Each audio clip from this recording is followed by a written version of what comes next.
And welcome to another edition of Durham Bulls Daily, where the Durham Bulls diehard fans come for their information. Every morning after the Bulls play, you'll get an update right here on Apple and on Spotify. You can follow us on our YouTube channel, Durham Bulls TV, and you'll get a game recap, you'll get highlights, and more information about the Durham Bulls every day of the season.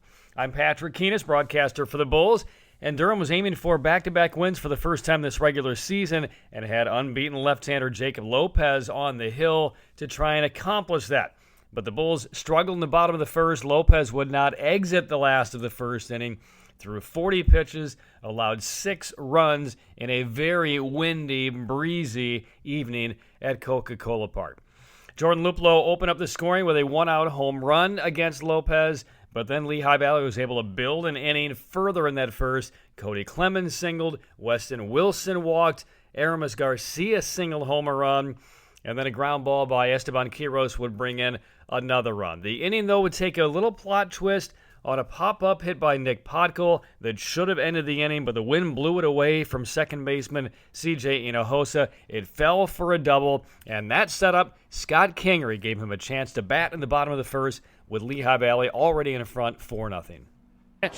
High fly left field, pulled toward Peters. It's hit well on the warning track near the wall, and he reaches, and this ball is gone over the edge of the wall in left field.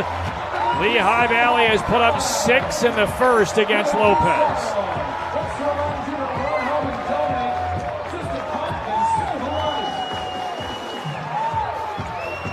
Another ball up in the breeze. Second home run of the inning. And now a decision for Morgan Ensberg. Ensberg coming to the top of the steps, and here he comes. That would cap a 6-run first for Lehigh Valley, and the Bulls were in a big hole. Durham was able to scratch away against the deficit, scored a run at the top of the second on a base hit by Oslevis Basabe. Lehigh Valley got that right back, an unearned run in the bottom of the second. So it was 7-1 going to the third inning. Bulls were trailing. But Durham, as we know, does not quit. Hinojosa started the third with a single. Cameron Miser would draw a walk, and that would bring Tristan Peters to the plate with the Bulls trailing 7-1 in the third. Bulls with a mild threat here with nobody out. Abel makes the pitch. High fly, right field by Peters. This is a no-doubter. Luplow back, and it's gone. A 3-run homer for Tristan Peters. And just like that, the Bulls cut the deficit in half. 7-4 Lehigh Valley in the third inning. Buckle up again, folks. It could be another one of those nights with the Bulls and Iron Pigs.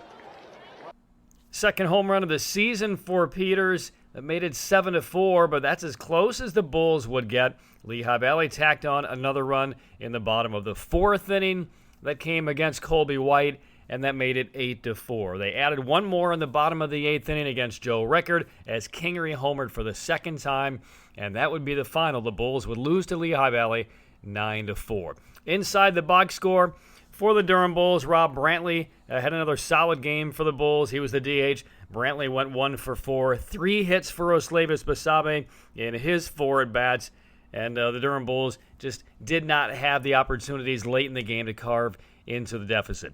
Lopez took the loss, 6 earned runs over 2/3 of an inning. We saw the AAA debut of Nelson Alvarez. He came in behind Lopez, went 2 1/3 innings, allowed just 1 unearned run, threw the ball very well. Erasmo Ramirez, solid outing, 1 inning, 15 pitches, struck out 2. And Michael Gomez, 2 scoreless innings in long relief for the Bulls. So with the loss, the Bulls fall to 5-8. Series plays its 5th of 6 games on Saturday night, 6:35. Adam Leverett will make his AAA debut. Former Phillies farmhand, new to the Rays organization. He'll face his former organization for the first time as he suits up for the Bulls. Tyler Phillips will pose for Lehigh Valley.